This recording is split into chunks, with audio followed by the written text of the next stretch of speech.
നമസ്കാരം. യുക്രൈൻ തലസ്ഥാനമായ കീവിൽ ശനിയാഴ്ച പുലർച്ചെ റഷ്യയുടെ വൻ സൈനികാക്രമണമാണ് നടന്നത്.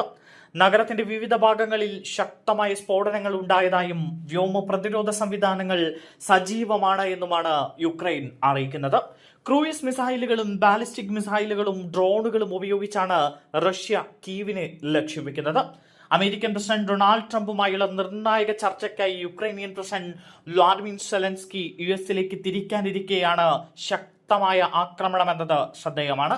4 വർഷത്തോളമായി തുടരുന്ന യുദ്ധം അവസാനിപ്പിക്കാനുള്ള സമാധാന ഉടമ്പടിയെക്കുറിച്ചുള്ള ചർച്ചകൾ നടക്കാനിരിക്കെ കീവിനുമേൽ സമ്മർദ്ദം ചെലുത്താനാണ് റഷ്യയുടെ ഈ നീക്കമെന്നാണ് പൊതുവെ വിലയിരുത്തപ്പെടുന്നത്. നഗരത്തിലെ ജനങ്ങളോട് സുരക്ഷിത സ്ഥാനങ്ങളിലേക്ക് മാറാൻ സൈന്യം നിർദ്ദേശം നൽകിയിട്ടുണ്ട്. മിസൈൽ ആക്രമണത്തെ തുടർന്ന് കീവിലെ പലയിടങ്ങളിലും വൈദ്യുതി ബന്ധം തകരാറിലായതായും റിപ്പോർട്ടുകളുണ്ട്. ശനിയാഴ്ച പുലർച്ചെ മുതൽ വ്യോമാക്രമണ മുന്നറിയിപ്പുകൾ മുഴങ്ങിയതോടെ ജനങ്ങൾ മെട്രോ സ്റ്റേഷനുകളിലും ബങ്കറുകളിലും അഭയം തേടിയിരിക്കുകയാണ്. അമേരിക്കയുടെ മധ്യസ്ഥതയിൽ തയ്യാറാക്കിയ സമാധാന പദ്ധതിയെ അട്ടിമറിക്കാൻ യുക്രൈൻ പ്രസിഡന്റ് സെലൻസ്കിയും അദ്ദേഹത്തിനെ പിന്തുണയ്ക്കുന്ന യൂറോപ്യൻ യൂണിയനും ശ്രമിക്കുന്നതായി റഷ്യ ആരോപിച്ചിട്ടുണ്ട്. അമേരിക്കൻ പ്രസിഡന്റ് ട്രംപ് ഏറെ നാളായി യുക്രൈൻ റഷ്യൻ യുദ്ധം അവസാനിപ്പിക്കും എന്ന അവകാശവാദം ഉന്നയിച്ചിരുന്നുവെങ്കിലും ഇതുവരെയും യുദ്ധം അവസാനിപ്പിക്കാൻ ട്രംപിന് കഴിഞ്ഞിട്ടില്ല എന്നതാണ് ശ്രദ്ധേയം. പലതവണ ചർച്ചകൾ നടന്നുവെങ്കിലും ഈ ചർച്ചകളെല്ലാം സമവായത്തിലെത്താതെ പോവുകയായിരുന്നു. റഷ്യൻ പ്രസിഡന്റുമായുള്ള കൂടിക്കാഴ്ച ഉടനുണ്ടാകുമെന്ന് നേരത്തെ അമേരിക്ക അറിയിച്ചിരുന്നുവെങ്കിലും ആ കൂടിക്കാഴ്ച പിന്നീട് നീണ്ടുപോവുകയുമായിരുന്നു. എന്നാൽ ഇതിനിടയിൽ ഇപ്പോൾ വീണ്ടും സെലൻസ്കിയുമായി ട്രംപ് കൂടിക്കാഴ്ച നടത്തുമ്പോൾ ലോകം പ്രതീക്ഷയോടെ കാത്തിരിക്കുകയാണ്.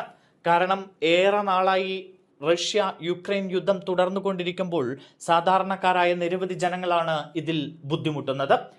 നേരത്തെ ഒരു പ്രാവശ്യം സെലൻസ്കിയുമായി കൂടിക്കാഴ്ച നടത്തിയെങ്കിലും അത് സമവായത്തിലെത്താതെ പോവുകയായിരുന്നു.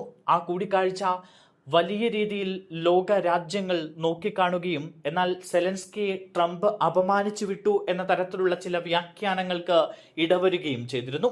ഇതിനിടയിലാണ് ഇപ്പോൾ വീണ്ടും സെലൻസ്കിയുമായി ഒരു കൂടിക്കാഴ്ച നടത്താൻ ട്രംപ് തുനിയുന്നത്. റഷ്യ തീർച്ചയായും ഇതിനെ വലിയ ഗൗരവത്തോടെയാണ് നോക്കിക്കാണുന്നത്. ഈ കൂടിക്കാഴ്ചയിൽ എന്ത് തീരുമാനമാണ് ട്രംപ് മുന്നോട്ട് വെക്കാൻ പോകുന്നത്, അതിൽ എന്ത് തീരുമാനം സെലൻസ്കി കൈക്കൊള്ളും എന്നതൊക്കെ ലോകം തന്നെ ആകാംക്ഷയോടുകൂടി നോക്കിക്കാണുകയാണ്. അതിനിടയിലാണ് ഇപ്പോൾ കീവ് ലക്ഷ്യം വെച്ച് റഷ്യ വലിയ ആക്രമണം തന്നെ നടത്തിവിടുന്നത്. എന്തായിരിക്കും കൂടിക്കാഴ്ചയ്ക്ക് ശേഷം സംഭവിക്കുക എന്നറിയാൻ ലോകം ആകാംക്ഷയോടെ കാത്തിരിക്കുകയാണ്.